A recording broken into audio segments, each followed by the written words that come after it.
Hello. Today I want to teach you a little trick that I picked up years ago. Works, it's remarkably effective.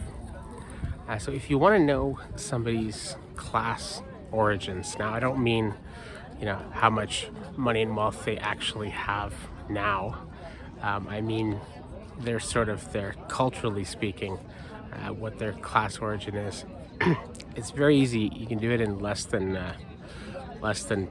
30 seconds. So compliment them on something that they're wearing. So it could be their shirt or their jacket, their hat, sweater, whatever. Compliment them on something that they're wearing, and then wait and see how they respond. So if they came from a poor background, they're going to want you to know right away how much they spent on it.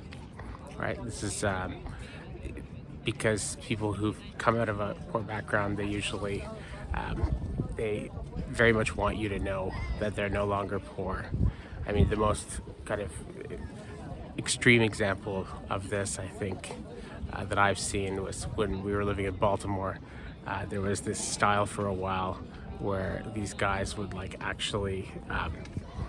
they would actually kind of keep the price tag on their hats or on their jackets, and so they would have this like dangling price tag on their stuff.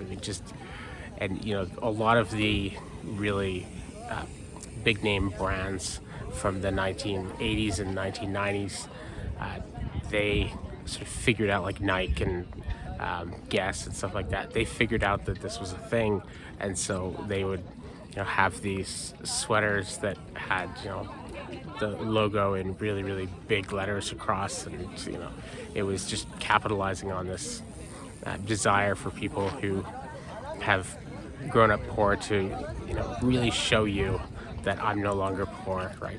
And so when poor people become somebody who comes from that kind of background, when they get money, they're the ones that want to have the McMansion. They live way beyond their means. They want a lot of bling, they want to show off. They want to get fancy cars and stuff like that, because they want to, just very desperate for you to know that they're no longer poor, right? And I think actually one of the not very well acknowledged keys to Donald Trump's appeal to a lot of poor people or people who come from that background is that they find he himself did not come from a poor background, but he covering everything in gold and being like really, really kind of cheesy, that seems very crass to actual rich people for the most part, and to middle class people. But I think to poor people, they eat that up. They find it fantastic, right? So first thing, if they come from a poor background, they're going to tell you how much that thing costs, right? They want you to know how much it costs, right?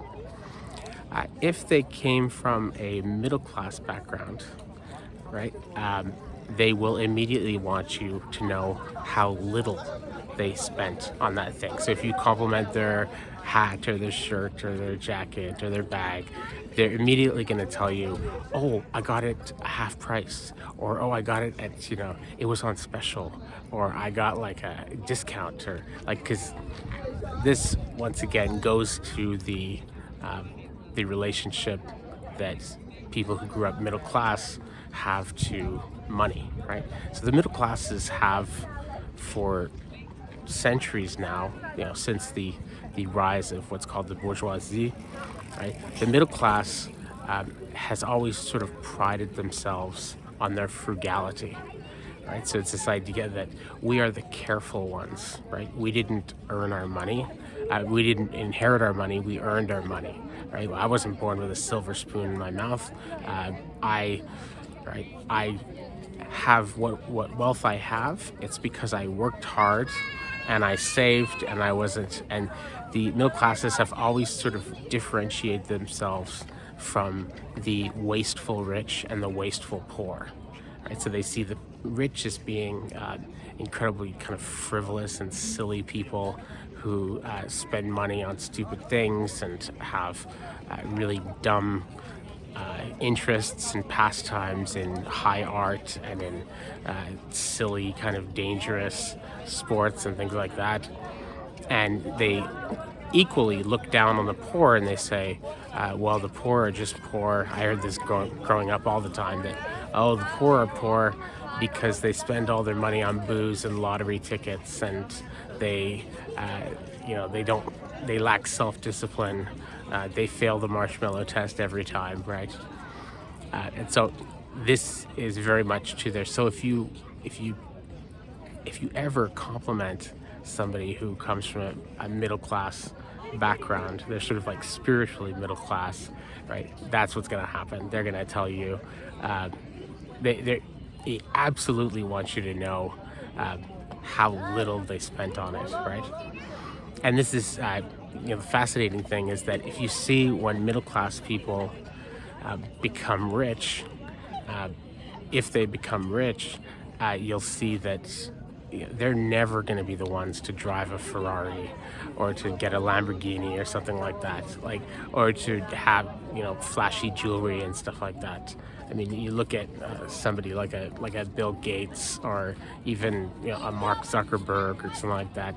You look at them like when they show up to like meetings, it's just a guy in khakis, right? It's like a normal guy.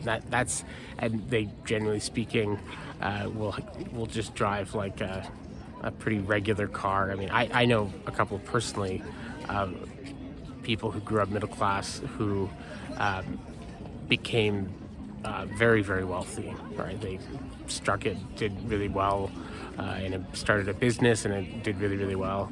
And without exception, all of them live in a modest way, right? They would never in a million years think of driving a Porsche or getting, like expensive jewelry. I mean, they might have 3 houses and they might go on like really, really interesting vacations and stuff like that, but they're not interested in showing off, right? In terms of their, you know what I mean, right? Now, if somebody grew up rich, right? So not poor, not middle class. They grew up like legit rich, and you compliment them on what they're wearing. They're going to tell you, thank you. And that's it.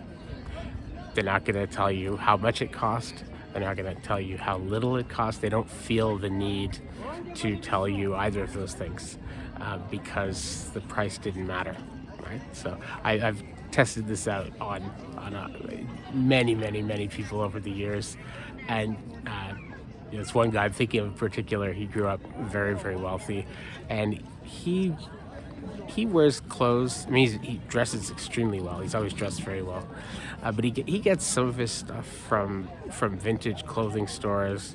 He has some stuff that's hand-me-downs from his father and grandfather, like these really old like clothes from the 60s and 70s, which are amazing.